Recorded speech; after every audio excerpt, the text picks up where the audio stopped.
ഒത്തിരി മുരിങ്ങക്കായുണ്ട്. പൊടിഞ്ഞ് വീണതാണ് അവിടെ. ഓരോ ടൈമിൽ ഇത്ര അധികം കിട്ടി നമ്മൾ എന്ത് ചെയ്യും? എന്താ അപ്രതീക്ഷിതമായിട്ട് കിട്ടിയൊരു പണിയാണ് കേട്ടോ. വീടിൻ്റെ മുകളിലേക്ക് ചാഞ്ഞ് നിന്നിരുന്ന ഒരു മുരിങ്ങ ഉണ്ടായിരുന്നു. അത് പെട്ടെന്ന് കാറ്റും മഴയൊന്നുമില്ല, എന്നിരുന്നാലും ഒടിഞ്ഞു വീണു. ആവശ്യം പോലെ മുരിങ്ങക്കായ ഉണ്ടായിരുന്നു.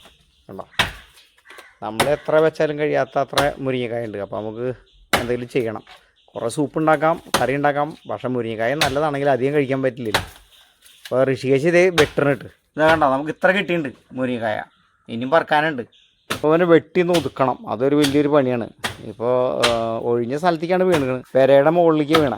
ഇപ്പോൾ മുരിങ്ങ ഇലയുണ്ട്, വീണ്ടും ഉണ്ടായിട്ടുണ്ട്, അതിൻ്റെ പൂവുണ്ട്, കുറേ സാധനങ്ങളുണ്ട്. അപ്പോൾ ഞങ്ങൾ രണ്ടാളും കൂടി ഇത് വെട്ടി ഇവനെ ശരിയാക്കാം. അപ്പോൾ മുരിങ്ങക്കായ നമുക്ക് കുറച്ച് ആൾക്കാർക്ക് കൊടുത്താലും ഇത് ബാക്കിയായിരിക്കും. എനിക്ക് തോന്നുന്നൊരു 5-10 കിലോ മുരിങ്ങക്കായ ഉണ്ടായിട്ടുണ്ട്. കൃഷി എന്താ ചെയ്യുക നമുക്കത്?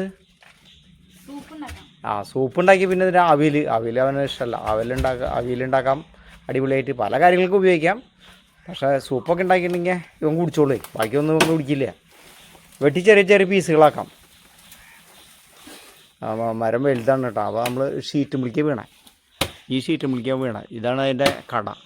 അതിന് നമുക്ക് വെട്ടി ഒതുക്കി വയ്ക്കാം. അപ്പോൾ മറ്റുള്ള കുറച്ച് ഐറ്റങ്ങൾ ഉണ്ടാക്കാം. ഇവിടെയൊക്കെ മുരിങ്ങക്കായ ഉണ്ട്. അപ്പോൾ നമ്മൾ കുറച്ച് നേരത്തെ ഒരു പണിയാണ്. ഇതിൽ ഇലയുണ്ട്, ഇലയും നല്ലതാണ്. ഇല നമുക്ക് അടിപൊളിയായിട്ട് കറി വയ്ക്കാം. ക്ലീൻ ചെയ്ത് ഫ്രിഡ്ജിൽ വെച്ചാൽ മതി. അപ്പോൾ ശരി.